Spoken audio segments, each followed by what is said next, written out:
Allô, salut mes chers internautes, partout où vous nous suivez, vous êtes en France, vous êtes au Maroc, vous êtes en Norvège, je vous salue, je vous dis merci, merci pour votre confiance, merci de suivre l'émission Tempo d'actualité na Carmel Media Info. Yo oyo kozali baku malamu ya kolanda émission na biso Tempo d'actualité na Carmel Media Info to pesio. Merci à mon boss Gauthier Massassou pour la opportunité oyo a pesi biso ya ko se tenir les sous devant population na biso. Voilà, dans un quartier beaucoup plus précisément na commune ya Kisansu.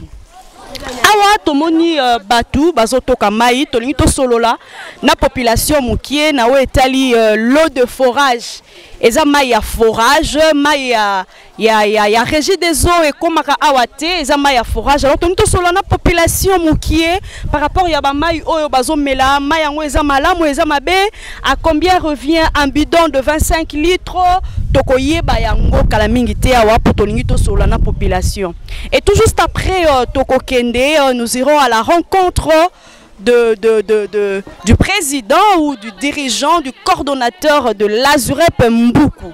Donc, responsable ya batu, ya ba l'eau de forage oyo Toko Kende, to solo la na bango pe mukie to yeba, ba expliquer bisio comment est-ce que ba salaka pour la distribuer mai na quartier na bango. Voilà, allons-y. To yewa, to solo la mukie na maman. Mbote maman. Mbote yaya. Kombo nani? Voilà ma Rachel. Awa toza na quartier commune. Toza na quartier Mboukou, na commune ya Kisensu. Quartier Mboukou, commune ya Kisensu. Voilà. Tomoni ozo teka mai awa? Oui, ngam na teka. OK, yebisa biso no maman mai oyo bozo teka. Est-ce que eza mai vraiment ya malamu pour que bato ba mela? Bon, mai oyo eza eau potable. Eza mai moko malamu, en tout cas isunga ma population pour en tout cas tozaka vraiment na passe ya mai. Depuis mai oyo en tout cas to comment vraiment bien vraiment bien. Et population peut baza satisfaite na service oyo bozo rendre bango. Baza satisfaite. Siko yebisa biso boteka ka mai kana tongo bo esili to boza na ba programme susu pour au cours ya jour. Bon, tu as mai, ceux qui toye, tu bandana na 5h30, 5h30, tu as que sili, tu pèses 8h30, 8h30 et s'il te pèses 11h, 10h30, ceux 10h30 et s'il te pose, tu es qu'au fond la 14h, tu pèses 16h, tu 6 msala. OK, merci beaucoup. Si on a moni ba borne awa, ezaka ka borne moko nde population nyonso ya ka otoka mai to ezebele. Na quartier Mboukou toza na ba borne belé. À peu près combien? Toza na 11 bornes. OK. Et bidon moko à 25 litres boye, eza combien? 100 francs. 100 francs. Merci beaucoup maman. Ote papa. Oui, mbote maman. Kombo nani? Ah, toi na quartier commune. Toza na quartier Mboukou commune Kisensu, kombo nanga Prosper. Papa Prosper. Tomonyo awa ozo toka mai. Oui, na toka mai. Alors yebisa biso o eza mai en forage, n'est-ce pas? Eza mai en forage. Tango melakango et dérangeaka ba santé na binoté. Est-ce que eza mai moko ya malamu vraiment pour la santé depuis bobanda ko consommer yango? Bon, depuis to bandi komela mai yo. Namona na dérangement te pour la santé, puis namona na eloko inconvénient mo te komela biso pour na bana ezala mona muke ya bébé que ya la santé mo bote que au mona bébé asali siko ndenge ke déranger na tikala na komona yango te. Bon bandi komela ça fait combien de temps après? Oko imagine.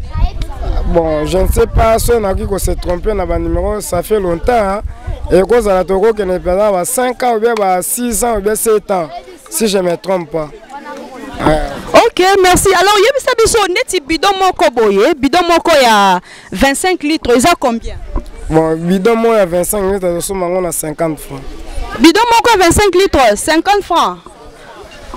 OK, 50 francs wana ozomona te que par rapport ya ba essence na biso ba carburant ndenge ta mususu ba salela ka po ba distribuer le bino mai bozomona te que eza moki est-ce que ceux qui ba matisi prix ya mai boko zwango ndenge nini par rapport ya montant wana o bino bozo sombela mai eza moki na carburant ba sombela po na o distribuer le bino mai. Bon, nde eza boye nde to somba ngo na 50 francs, c'est peut-être beaucoup ça bidon mo ta 100 francs.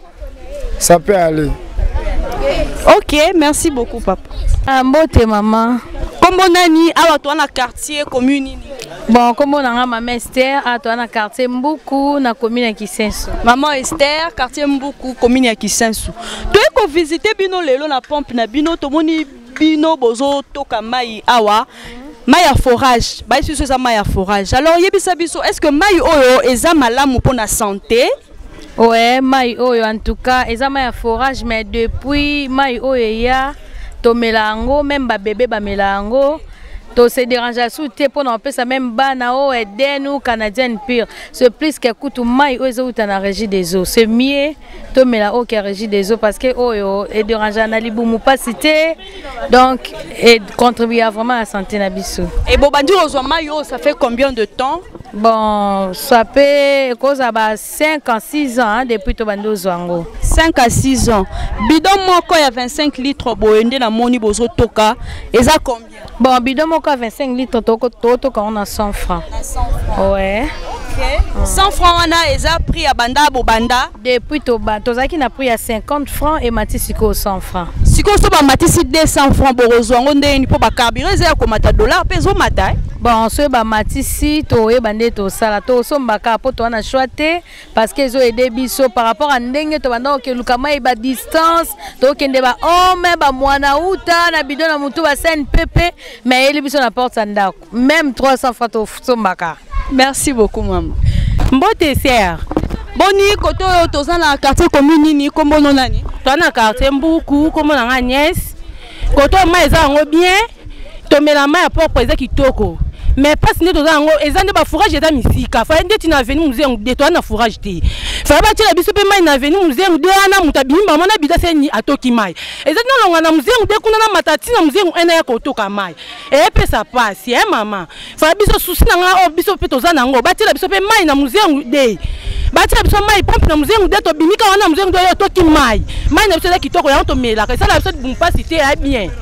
donc bino boza à distance makasi na distance makasi na pampi po ndeza boto kita OK ba tili boso kuna donc uta kuna se tomati tibo to to kamai awo.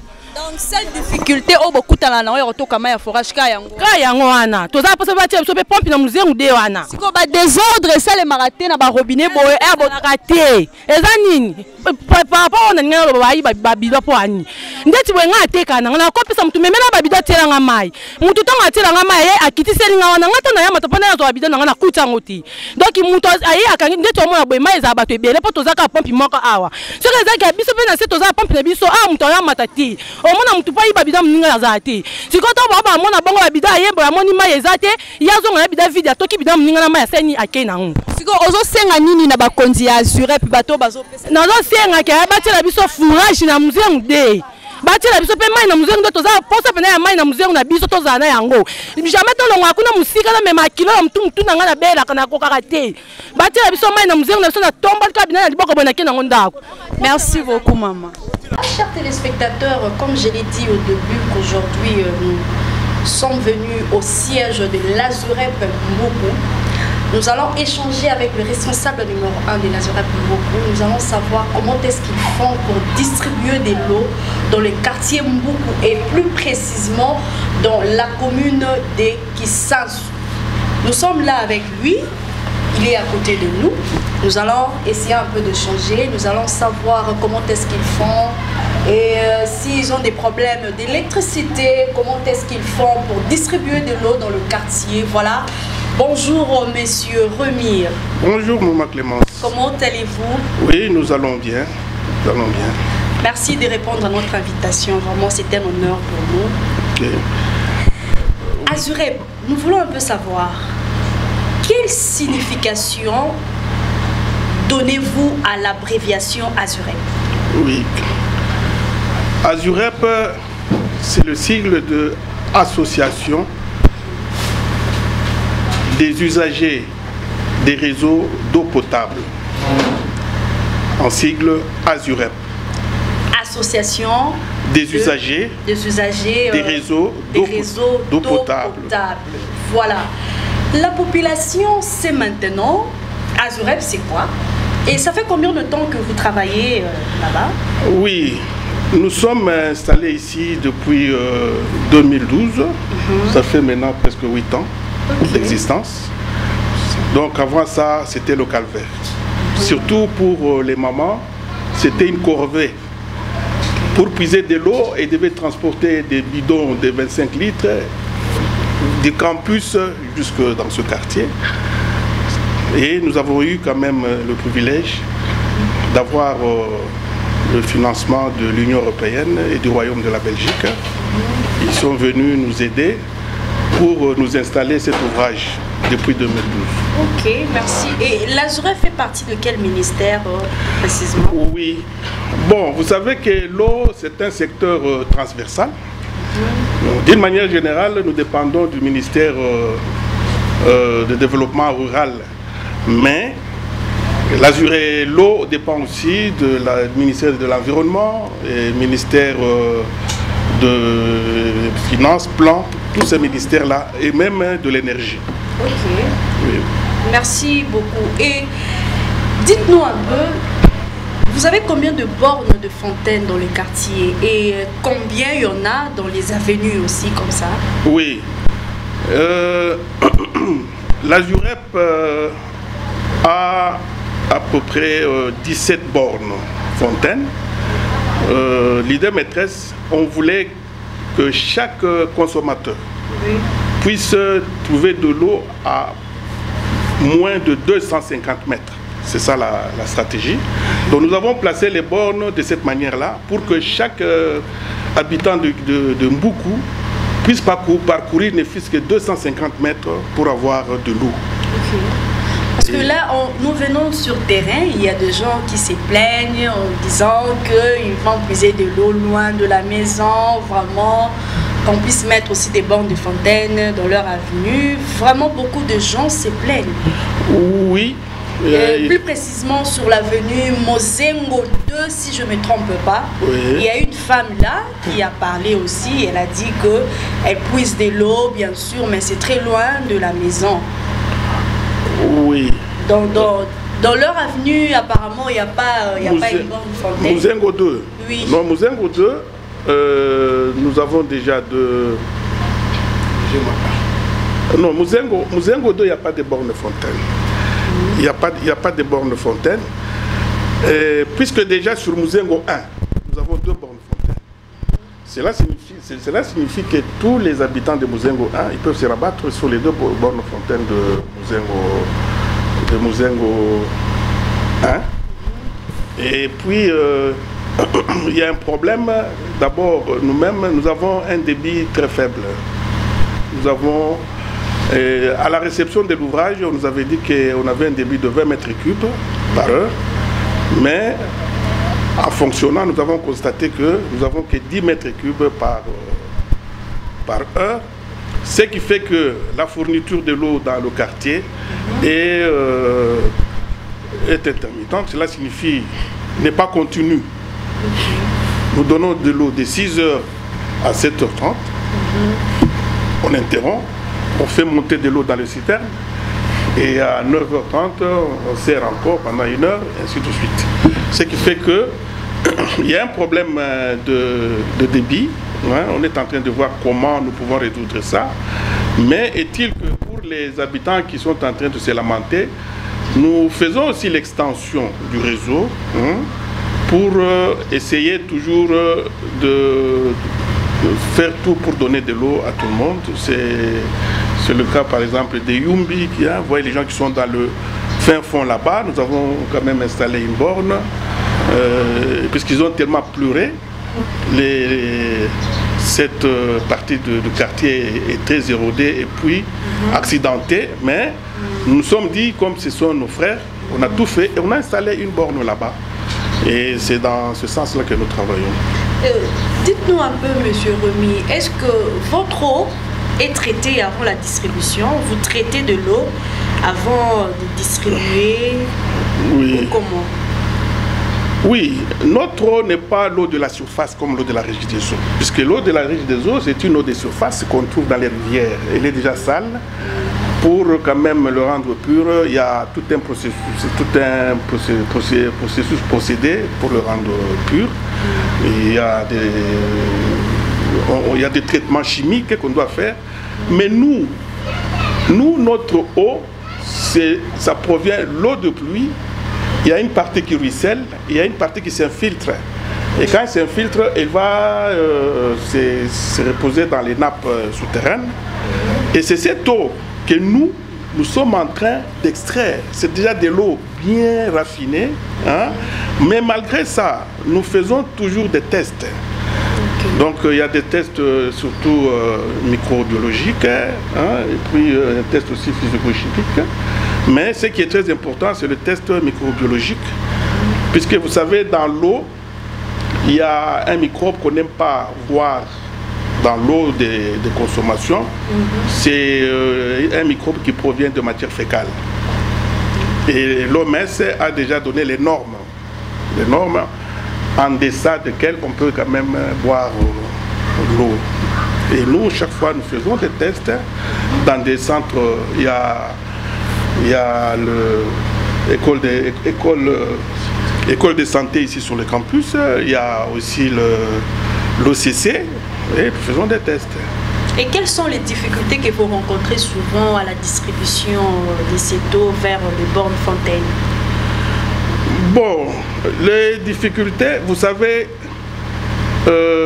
nous avons 3 missions. Il y a la fourniture de l'eau, il y a aussi l'hygiène et nous avons aussi l'assainissement. Donc, cela signifie nos fontainiers, quand ils sont devant les bornes fontaines, ils doivent montrer aux gens les notions d'hygiène. Donc, nettoyer le contenant là. Le contenant, et puis... Mais on a des difficultés, il y a des gens qui ne respectent pas ça. Aujourd'hui, avec la pandémie de coronavirus qui est en train de décimer beaucoup de nos frères, et vous voyez que nous avons donné à nos fontainiers de parler de ça au niveau des bornes fontaines. Mais, comme vous savez, nos clients, ils proviennent de toutes les couches. Hein, chacun a son éducation, sa formation et tout ça. Et parfois c'est difficile à gérer. C'est comme ça que de temps en temps, nous avons des réunions avec nos fontainiers pour les rappeler les principes, comment gérer tous ces problèmes-là avec les clients. Mais jusque-là, il n'y a pas de problème, tout se passe bien. Merci beaucoup, Monsieur Remy. Dites-nous un peu, souhaitez-vous un jour avoir aussi les financements du gouvernement pour la facilité de la distribution de votre eau? Oui. Nous, puisque vous savez, les Azurep, avec le financement de l'Union européenne, on avait installé à peu près 16 Azurep. Hein. Mais aujourd'hui, moi je vous parle, nous sommes presque à 52, puisqu'il y a aussi l'Agence française de développement qui est entrée là-dedans. Nous sommes devenus nombreux et nous nous sommes dit, pour être forts, nous devons nous réunir ensemble et on s'est mué dans une fédération qu'on appelle la FEDASU, Fédération des Azurep. Et la fédération a comme mission de faire les syndicats des Azurep, de faire les lobbying vis-à-vis des investisseurs. Donc, nous le faisons au niveau de la fédération pour que nous puissions avoir des investissements pour élargir, étendre les réseaux, puisque nous avons une vocation nationale. Nous avons une vocation nationale. Voilà. Et quels sont les projets d'avenir de l'Azurep? L'Azurep beaucoup plus particulièrement. Vos projets d'avenir? Oui. Nous ne voulons pas nous éparpiller. Notre première mission, c'est de donner de l'eau propre aux habitants du quartier et en grande quantité. Et il y a aussi l'assainissement. Si vous voyez maintenant dans le quartier, il y a une équipe d'assainissement qui passe chaque par rue pour ramasser les ordures. Et l'hygiène, déjà, nous le faisons au niveau des bords de fontaine. Mais vous savez que nous devons travailler selon les orientations de l'OMS. Chaque habitant doit consommer au moins 15 litres par jour Mais nous, avec nos calculs, avec la production et le nombre d'habitants de ce quartier, nous sommes encore, nous avoisinons 6 à 8 litres par jour. Okay. Donc notre objectif, c'est d'atteindre d'abord les 15 litres par jour pour chaque habitant. Donc c'est ça, c'est ce qui nous préoccupe. Et pour ça, effectivement, nous avons besoin d'investissement. Malgré que nous avons un débit faible, il y a moyen, par exemple, de payer des citernes en plastique pour essayer d'augmenter, puisque notre citerne ici, il n'a la capacité de 60 mètres cubes. Mais, comme la nuit... coûte 100 francs. Oui. Alors, pourquoi vous aviez d'abord mis ce prix? Oui. Parce qu'en connaissant le prix du carburant aujourd'hui, c'est 100 francs vaut, j'espère que ça ne vaut rien. Hein? Oui. Pourquoi ces prix de 100 francs? Pourquoi pas augmenter le prix? Parce que 100 francs, vraiment, moi, je pense que ce n'est rien par rapport peut-être à l'argent que vous dépensez pour le carburant. Oui, merci beaucoup pour la question.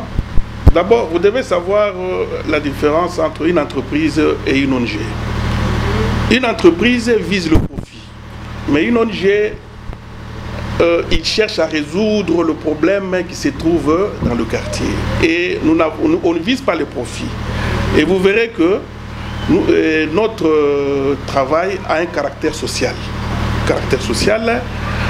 Et l'eau elle-même, elle est gratuite. L'eau, elle est gratuite pour tout le monde. Si nous facturons les 100 francs que vous êtes en train de parler, c'est pour compenser l'investissement qui a été fait pour aller chercher l'eau. Puisqu'ici chez nous, la profondeur de notre puits est de 140 mètres. Okay. Donc le travail qui a été accompli là, c'est ça. Cela signifie, en bref, si vous voulez connaître la structure de notre prix, nous avons par exemple les amortissements, nous avons l'enveloppe salariale, nous avons l'entretien, les réparations, et nous avons aussi certains frais liés au conseil d'administration et puis l'assemblée générale. Tout ça, c'est ce qui nous donne le prix des reviens. Et nous, comme je vous l'ai dit, on ne fait pas de bénéfices, de marges bénéficiaires. Donc, on travaille comme ça. Et c'est avec cet argent que vous payez aussi vos travailleurs? Oui, nous essayons si vous avez demandé à nos travailleurs, chaque mois, le premier, ils sont payés bien sûr. Sont payés chaque mois. Et ils sont satisfaits du salaire? Bon, vous savez, l'homme, c'est un être difficile, puisqu'on dit toujours la satisfaction d'un besoin crée un autre besoin. Donc on ne peut pas dire à un homme qu'on peut le satisfaire une fois pour toutes. Hein? Cela signifie, c'est progressivement, on avance, on donne. Nous donnons quand même des salaires. Il y a aussi certains disciplines de vivre comme le sucre, un peu de riz. C'est pour compenser tout simplement. Et comment trouvez-vous votre propre gestion par rapport à d'autres assurés? Non, la gestion, je vous dis que notre gestion est professionnelle. Même si vous descendez au bureau de l'unité de gestion, et vous allez voir que même regardez devant vous là-bas, vous avez les classements de tous nos dossiers là-bas. Et puis nous avons un comptable qui fait, nous avons la caissière qui tient les livres de caisse et toutes les bons de sortie, ainsi de suite. Et vraiment, nous avons bénéficié aussi de formations de l'Union européenne pour l'amélioration des finances dans les ASUREP. Donc présentement, au moment où je vous parle, nous avons un manuel de procédure. Donc on ne fait pas les choses à l'emporte-pièce. Donc nous faisons les choses selon les normes. Donc vous voyez d'abord, nous avons un groupe électrogène, il y a des ingénieurs, l'ingénieur qui est là, il y a notre chargé de suivi qui est ingénieur. Et le comptable, il a fait les sciences commerciales. Moi-même qui vous parle ici, j'ai fait ma licence en informatique appliquée à la faculté des sciences. Donc, c'est ici l'occasion de dire quand même aux autorités que nous écoutent, savoir que la compétence n'est pas seulement au sommet, mais au niveau aussi au bas. Vous voyez, d'ailleurs, pour nous, le développement doit commencer par la base. Le développement doit commencer par la base. Et ce que nous faisons ici, nous sommes en train d'aider les gouvernements, puisque nous donnons de l'eau aux habitants. Et aujourd'hui, avec cette pandémie, c'est l'eau qui est l'élément qui... Voilà. Nous avons une population ici de plus de 22 000 habitants dans ces quartiers. Et vous voyez, à l'époque, il y avait des bidons qui circulaient partout. Les filles ne pouvaient pas aller à l'école, mais aujourd'hui, tout le monde sait faire son programme. Tout le monde fait son programme, il sait qu'à telle heure, je peux aller puiser mon eau et peut-être aller vendre par après. Et le quartier même se développe, puisque chaque mois, nous déversons un peu d'argent sur le marché avec les salaires des agents. Et tout le monde qui vend un peu des cacahuètes, et ainsi de suite, se retrouve. Donc vraiment, pour moi, la ZUREP, c'est vraiment un moteur de développement pour la commune de Kissenso et en particulier pour le quartier Mboukou. Chers téléspectateurs, nous sommes entrés vers la fin de cette émission. Monsieur Remy, une dernière question. J'ai vu le groupe en train de fonctionner là. Oui. Dites-nous un peu, vous utilisez quel groupe pour la distribution de l'eau ou bien parfois vous utilisez aussi l'électricité normale comme ça? Oui, cela signifie que nous, quand on a commencé, je vous ai dit, nous avons démarré depuis 2012, on n'avait que le groupe. Et qui dit groupe dit les énergies fossiles, donc les mazout. Mais vous savez, avec un débit faible, cela faisait qu'on consommait beaucoup, donc la rubrique des intrants absorbait beaucoup de nos recettes, grevait une grande partie de nos recettes. Et avec ça, nous avons un peu, nous sommes dit, bon, il faut trouver une solution. C'est comme ça que le courant de la SNEL, vous le savez, c'est un courant qui est toujours épileptique. On ne sait pas quand est-ce qu'il va venir, quand est-ce que... Et nous avons payé nous avons d'abord commencé par payer un stabilisateur triphasé à 3 400 $. Nous avons, avec l'ingénieur KBA, il a mis sur pied un contrôleur de phase, puisque, vous voyez, notre pompe immergée ne supporte pas les variations de courant et de tension. Alors, il fallait placer déjà ces contrôleurs de phase. Quand il y a une phase qui coupe, automatiquement, la pompe s'arrête. La pompe s'arrête. Et nous avons mis le dispositif pour quand même travailler avec le courant. On le fait quand il y a un peu de courant, quand c'est ça, surtout la nuit. La nuit, nous travaillons avec le courant. C'est ce qui a fait que la rubrique intrant, qui au début prenait presque 42% de nos recettes ou 45%, aujourd'hui, au moment où je vous parle, nous sommes arrivés à presque 20% de dépenses pour les intrants. Ok. Merci beaucoup, monsieur Remy. Merci de nous recevoir dans votre projet. Chers téléspectateurs, nous sommes à la fin de cette émission. Vous voyez, vraiment, ce sont des gestes ou bien de travaux vraiment à encourager, que le gouvernement doit encourager, parce que la ZUREP plus particulièrement a contribué au développement du pays en donnant de gens, en donnant à la population de l'eau. Ce quartier a fait beaucoup d'années sans eau, mais ils ont de l'eau. Ça fait déjà 5 ans, je crois bien. Vraiment, ce sont des gestes de travaux vraiment à encourager. Merci de nous faire confiance. Merci beaucoup de nous aimer. Merci d'aimer notre émission Tempo d'actualité. N'oubliez pas de vous abonner sur notre chaîne YouTube Carmel Média Info. Merci à mon boss Gauthier Massassou pour cette opportunité. Merci à toute l'équipe de Carmel Média Info. Merci à toute la famille, ma famille KBA. Merci à mes amis. Merci à ma tante Marie-Ange en Italie. Merci à ma maman maman Elima Sengo au Norvège. Merci à tout le monde. Merci à vous qui nous aimez. Nous nous retrouvons très prochainement avec un nouveau numéro. Merci. Bye.